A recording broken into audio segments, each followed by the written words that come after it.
He's okay. He's okay. All right, Mr. Tenzini, going over the presentation for the FY19 budget. Okay, we will hand out your budget book shortly. I do have them for the advisory committee as well, so I'll arrange with Jeff to get them into people's, how he wants to get them into people's hands. Excellent. First, I would ask you to mark down page 4 on this opening sheet. Page 4 is in the budget book, and it is the schedule, of which, not page 4 here, I would ask you to write down page 4 on the very front, because that is the schedule of who is coming in which night. And that will give you an opportunity to think through the book Page 4. and spend a little time on each of those departments before they come in. So we have next, Can I get one of those, please? I thought she. We're missing one. No, you're okay. Thank you. So we start next Monday night, and then Wednesday night, and then I think the following Wednesday night as well, with the hope that we have to April 10, but you know, the sooner we can finish it up, the better we are. And I've got the official money time for tonight, Yeah. just for anyone that didn't notice.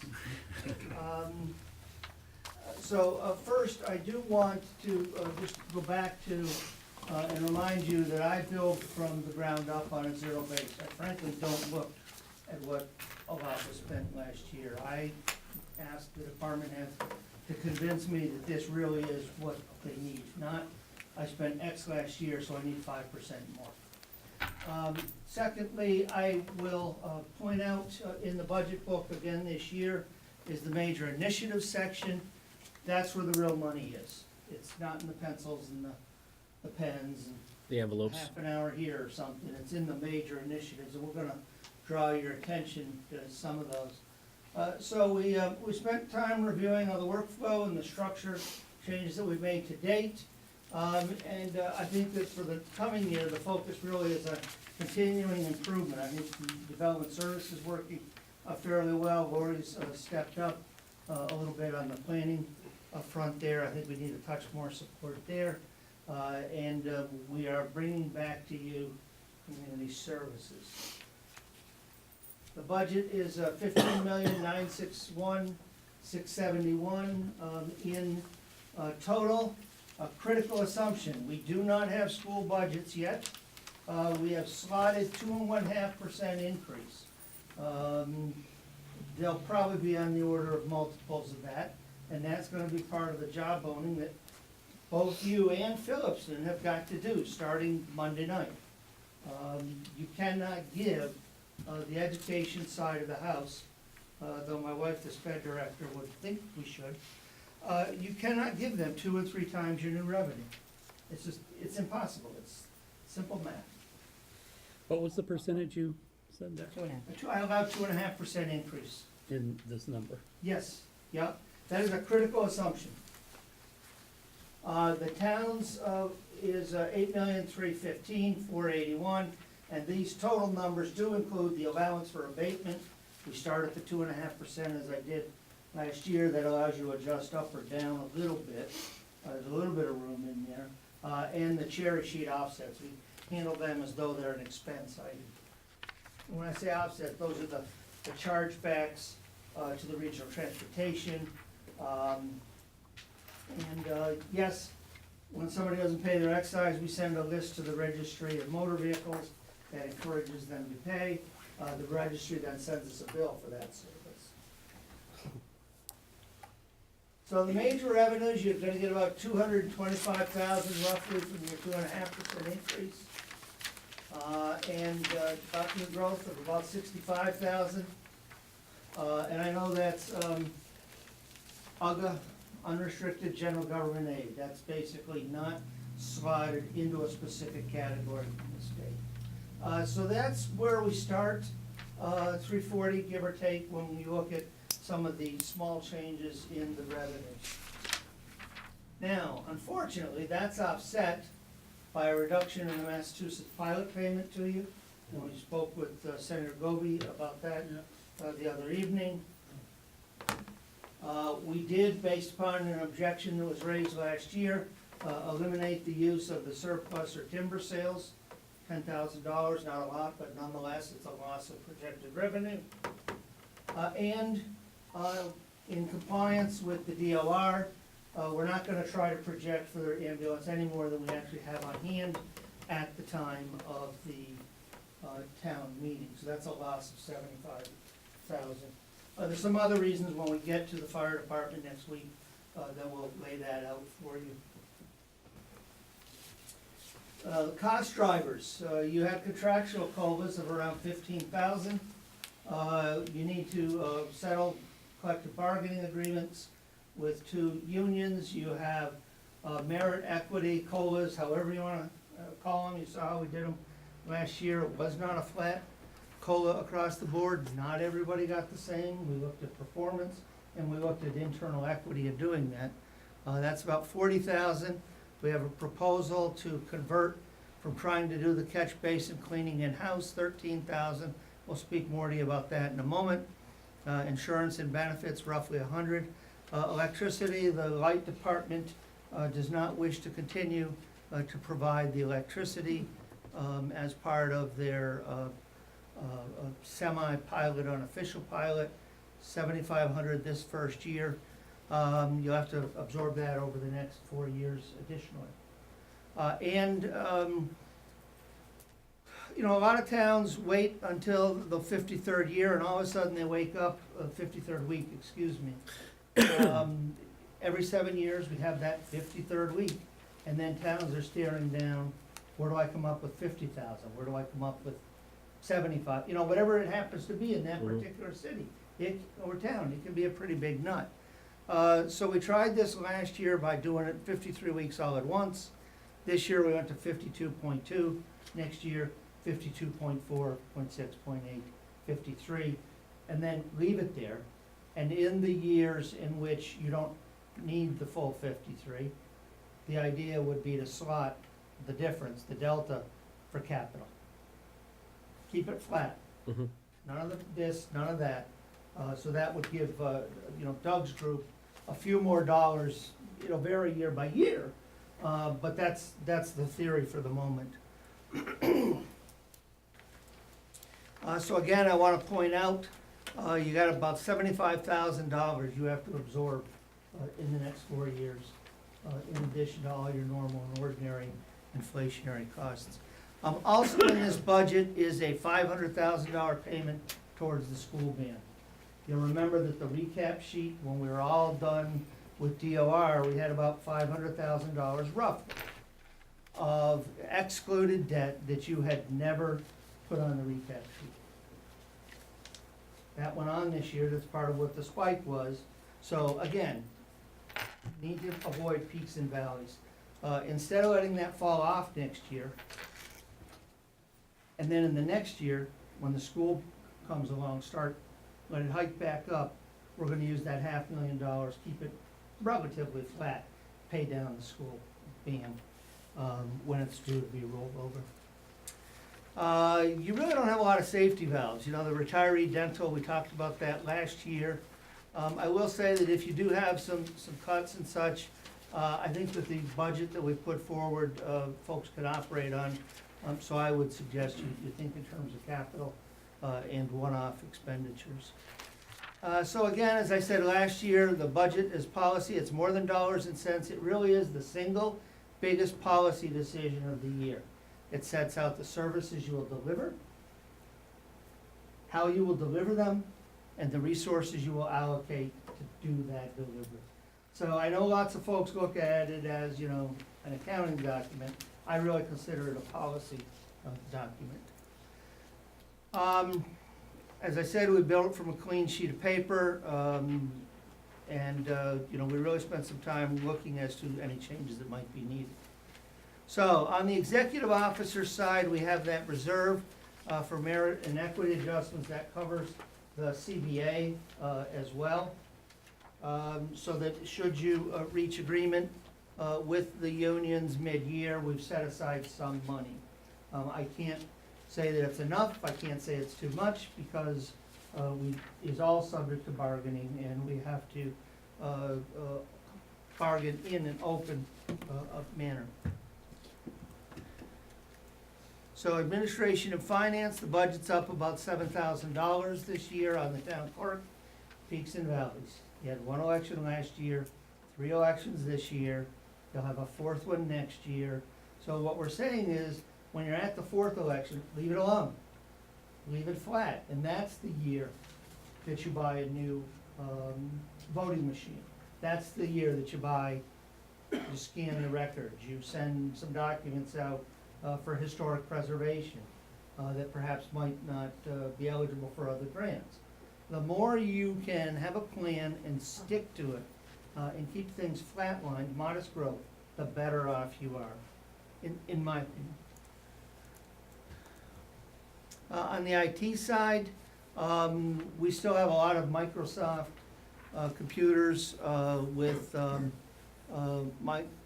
Word that's operating on version 7, which is no longer supported. I don't know about you, but I got one of those lovely messages over the weekend as I was working on things saying, we do not support this software anymore.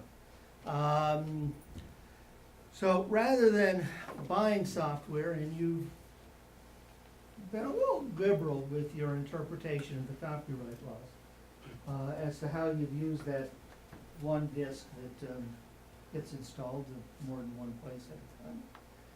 This would provide the Microsoft Office 365 package for all of those that we've identified that need what I call productivity.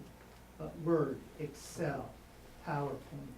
And it would provide an email account for everyone that we've identified should have a town email.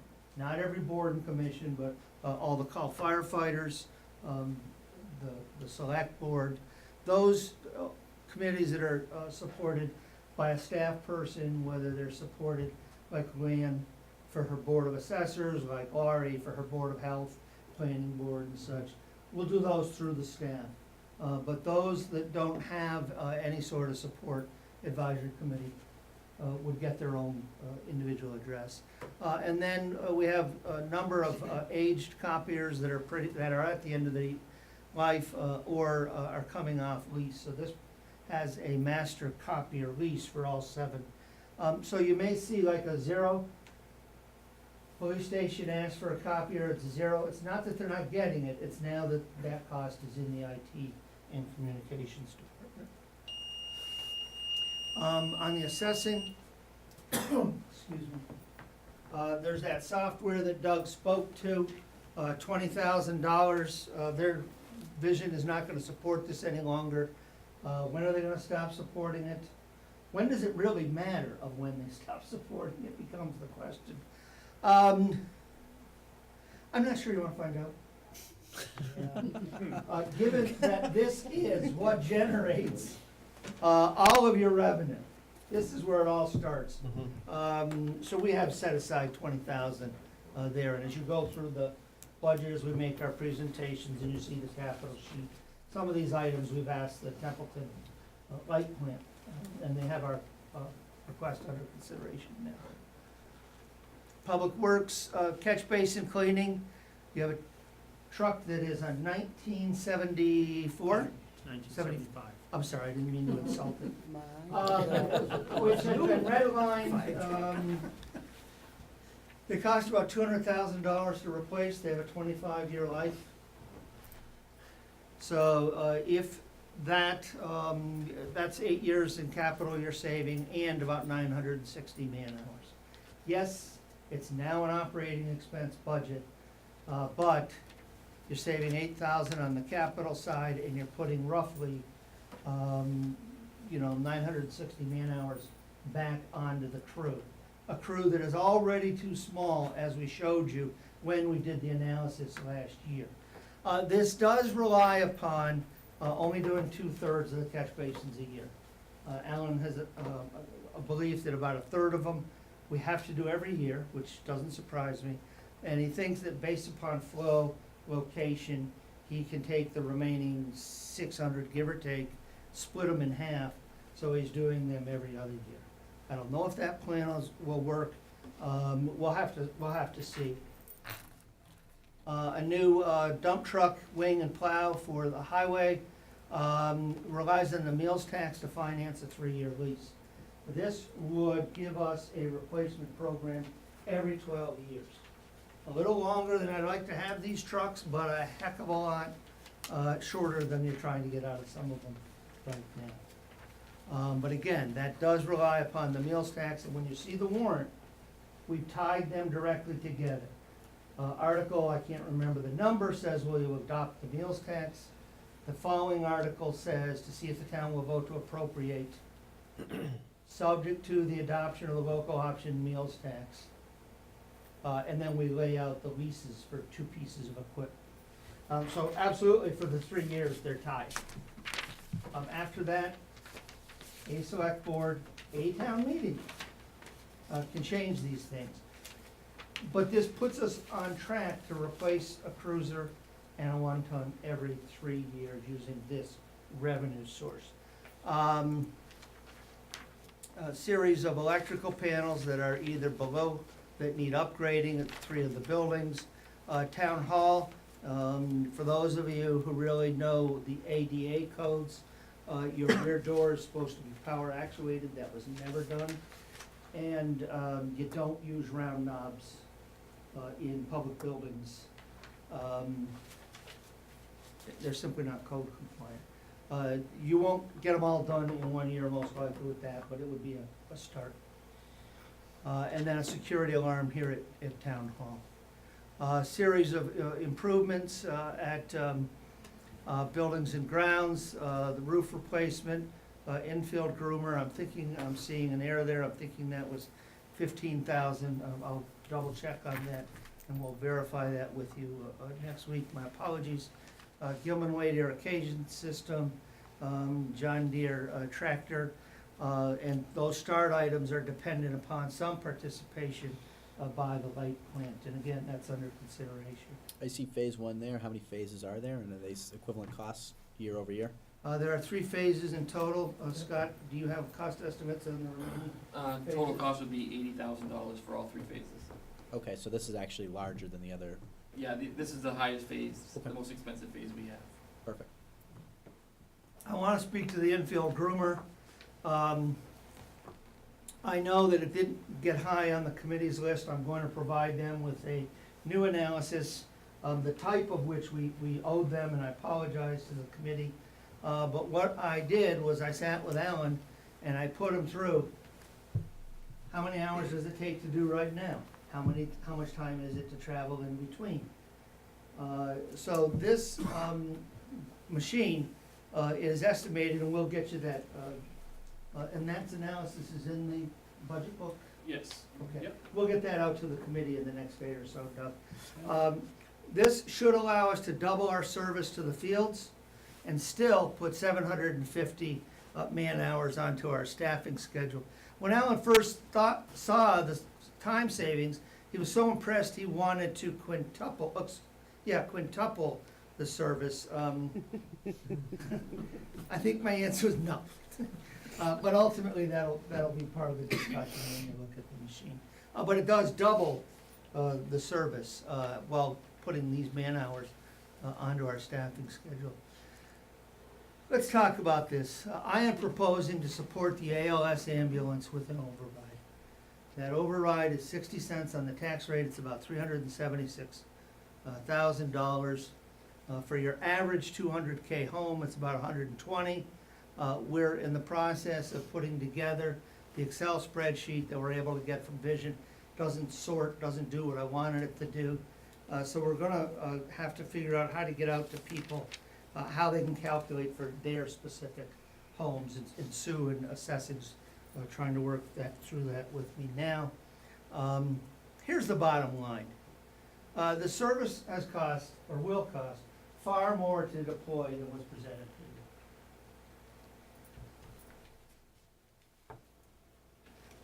you. It raises far less than was estimated. We're getting roughly, in the time you've been doing it, 500 plus or minus calls a year. They're roughly half and half. half private pay, half Medicare, Medicaid. Chief, just correct me if I'm really off base on this one.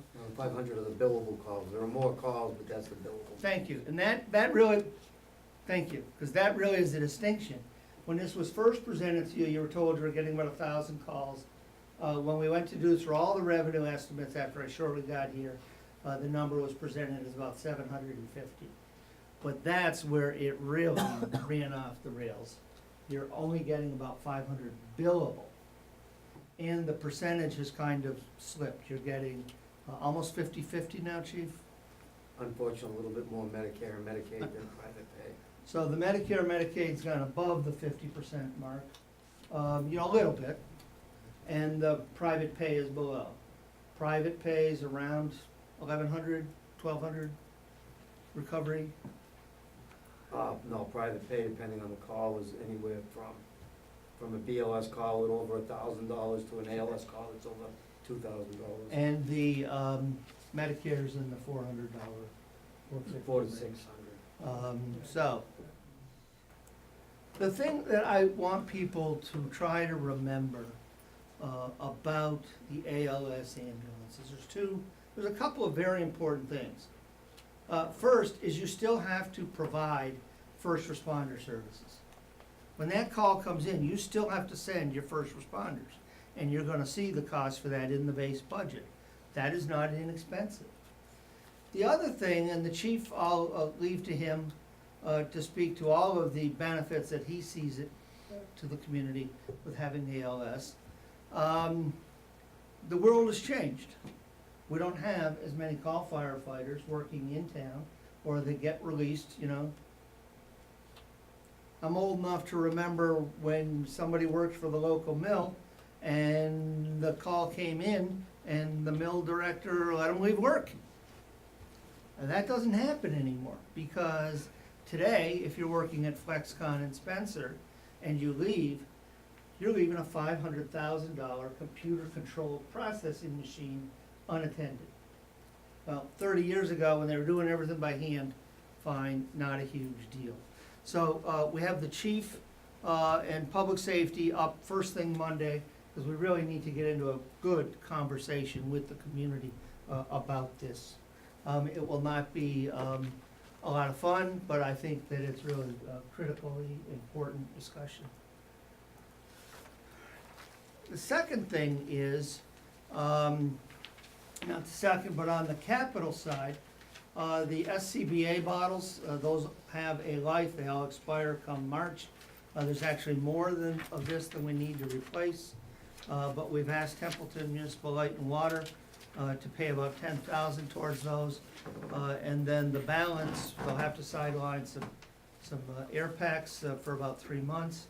And while it's not the best solution, it lets us get into the next fiscal year and get that next rolling of 10,000, the last of the bottles. We need to replace an 07 command car.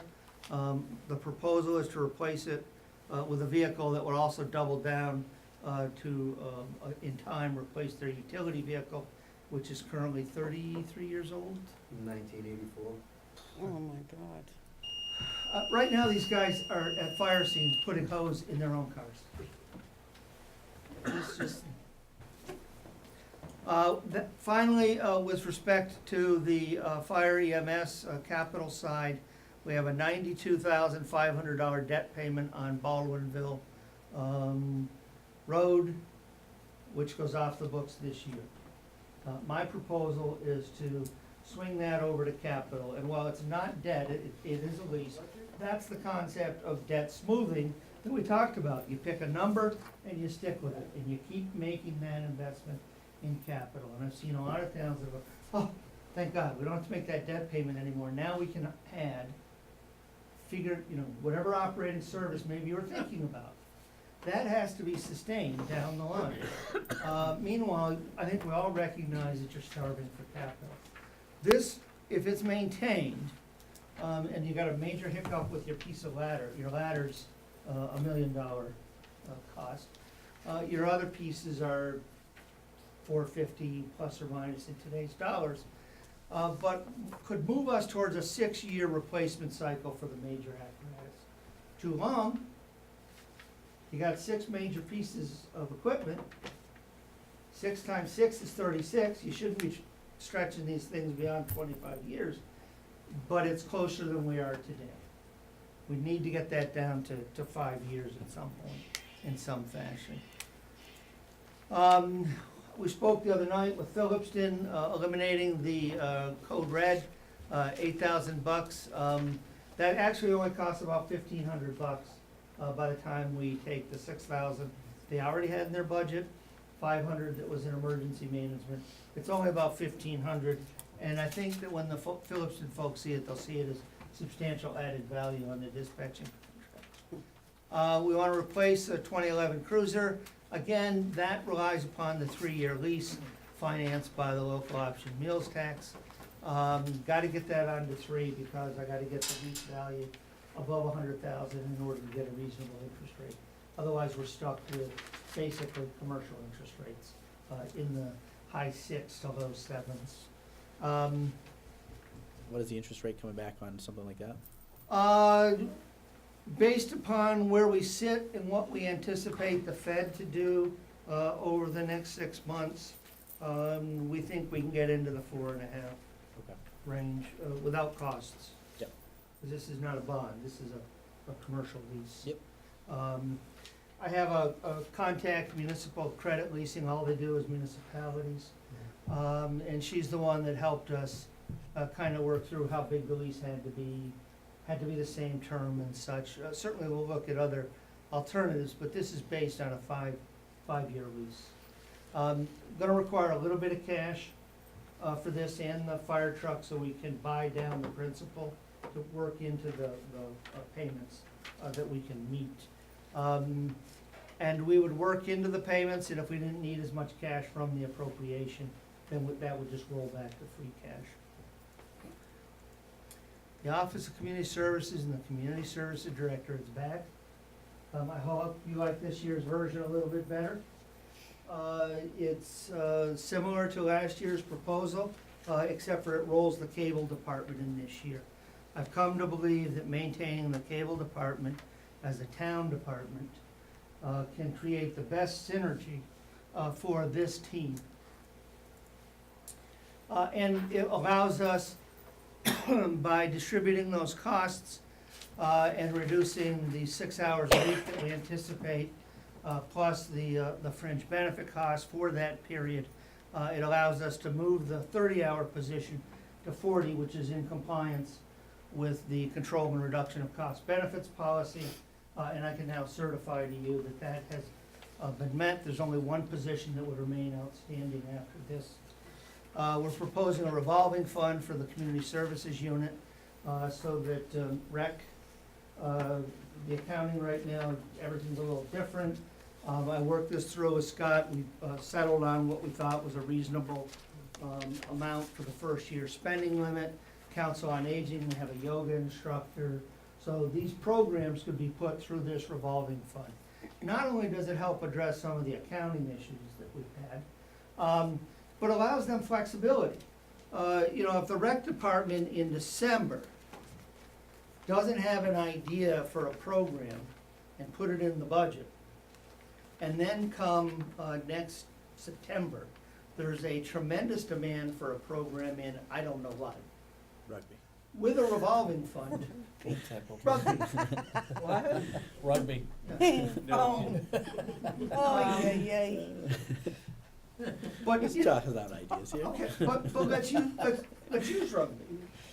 Now, they can offer that program because they don't have to wait for the next budget year.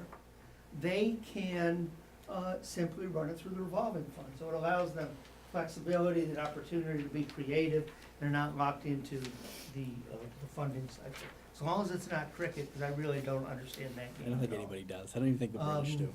A series of improvements at the library, and as Doug pointed out, many of these are paid for with donations or other funding sources. This will be controversial, absolutely. We spend $20,500 roughly just in staff costs. That's not gas, it's not repairs, it's not Medicare, it's not workers' comp, it's nothing, just staff costs to deliver the Meals on Wheels to about 17 people on average a year. We've cut that in half and challenged the director to come up with an alternative delivery system. So she has, if this goes through, 6,000 for the whole year, or she has 6,000 for 6 months. But we had suggested this last year, and really the budget is so tight this year, we really had to bring that one forward for your consideration again. In the sewer, this first year we got the operating budget in time to present to you. Problem, a few kinks in the process, but a good start. We did make some different recommendations than what they had in their request. After a lengthy amount of time trying to come to some sort of closure on the cost reduction of benefits policy, compliance with that, that issue being remained unsettled, I have simply recommended bringing it to 4 weeks. The documentation that was submitted actually made the argument of why it can be 40 weeks, not really why it shouldn't have to be. We brought them into using the same approach as the general fund budget, 52.2 weeks, having a reserve for non-contractual wages. So they're there, but they're not in the personnel side, and they're not automatic. They have to go through the same process as everyone else. We have recommended a $25,000 emergency reserve or contingency fund. One pump alone could cost this much money at a facility like that. It is a bigger budget than what their projected revenue is, so we've suggested some retained earnings. On and off, that's not a horrible thing, but they had a rate study a number of years ago. I'm told it proposed an increase around 15%, but they only instituted around 5 or some short number.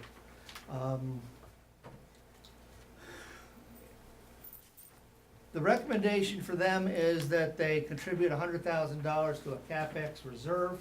That way, should something happen, we have that $500,000 give or take payment that needs to be made to Gardner that starts to set it aside. If it's something else, it starts to set it aside.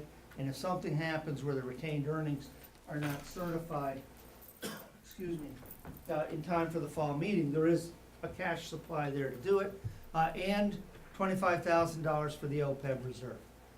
What is their OPEB total, the forecasted or projected OPEB liability?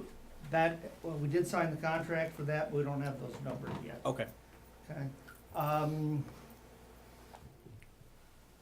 A quick and dirty, I would say, look at the water department study, and it's probably somewhat comparable. Okay. And they have about $70,000 in deferred maintenance. They did submit that to the Capitol the other night.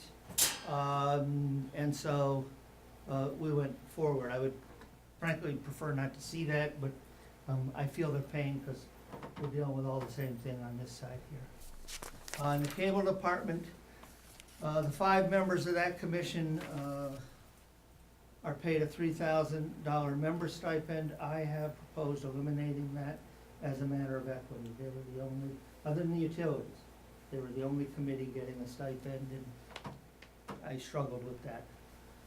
And folding it into the community services team for synergy. Local option meals tax, other administrative matters, these will be subject to town meeting. The $42,000 per year comes from the Department of Revenue. They have a pretty good track record of being relatively close. We would finance the 3-year lease on the police cruiser and the 1-ton, and as I said, it supports a regular replacement schedule.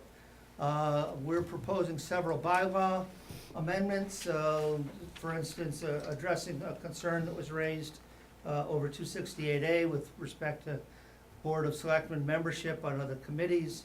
You have right now, you say you're gonna distribute your Class 2 auto licenses across 4 precincts. You don't have 4 precincts.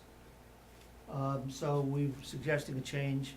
And then we have some changes in state law that occurred coming out of the mini mod, or I came to find out that 2 bylaws you'd adopted previously, you'd gotten a letter from the Attorney General that had not been addressed. So we have one of them all cleaned up and in your package in one. The current's in the package, we gotta try to get some time to work on that. We are proposing to modify the bylaw on the advisory committee to allow the moderator to fill the vacancy, and float the time when materials are due, so they're 30 days or 14 days before the meetings as opposed to fixed dates. That way, if the election date changes, it can change whenever you can get Templeton and the school district to agree, and there's that 30-day prior, you need to file everything with them. Right now, the reports are due about 2 days before the meetings. This just provides a little more time. If we can get to these schedules, stick to them, stay on time. I will point out, tonight's the night we said we'd unveil the budget. It's here. A little hectic today, but the staff got it done. And I think we've made some real progress here. We need to keep working on those health insurance options. These are from last year. Approach Phillipson for a contribution to the senior center. Move to the biweekly pay.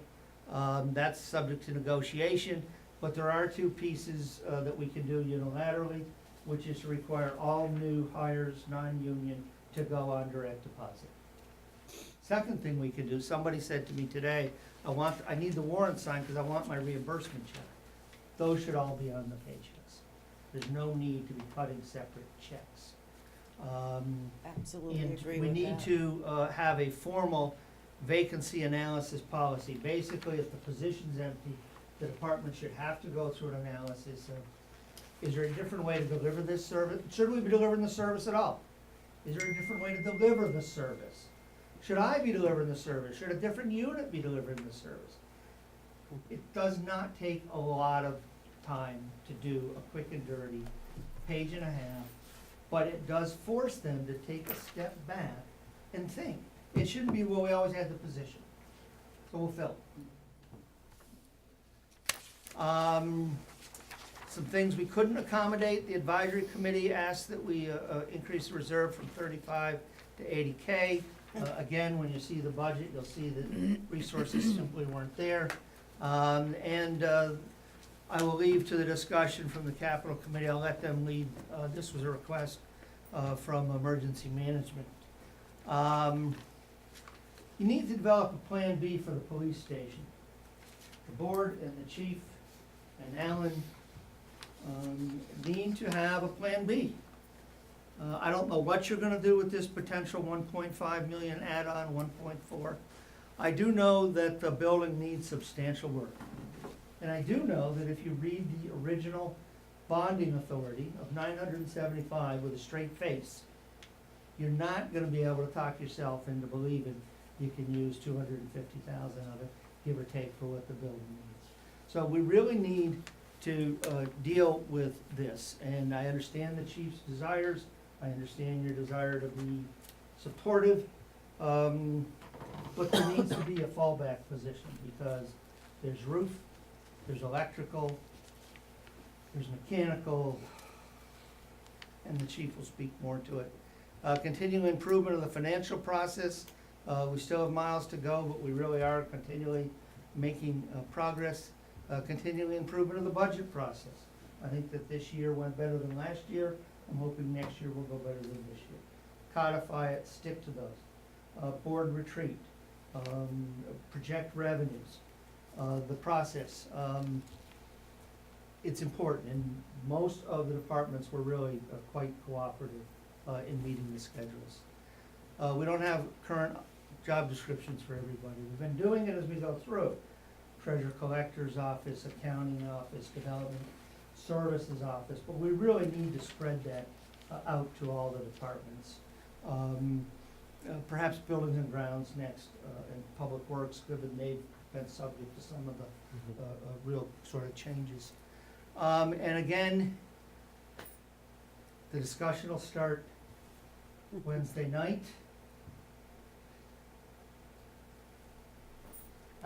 You'll see, it is what it is. So look, I really wanna thank you, it took a little longer than I'd hoped. But we start here in earnest, March 5, 6:30 PM. You invited the advisory board to participate in those as joint meetings with you. I hope that they do attend. It's really helpful. It's not just about saving the staff some time. It's about everybody hearing the answer to the question at the same time in the same way. That, I think, is actually much more valuable, because yes, they work hard, but they can always work more, like all of us do. We have to, as Alan laughs at me. It's really, I think, much more important that everybody hears the same answer in the same way at the same time. Thank you so much. We'll give you the books right after the meeting's adjourned. I appreciate your attention. Thank you, Tyra, Mr. You did an Tanzini. excellent job. Thank you, Mr. Thank Tanzini. you. Good presentation. Does anyone have any quick questions Oh, nice job. at this time?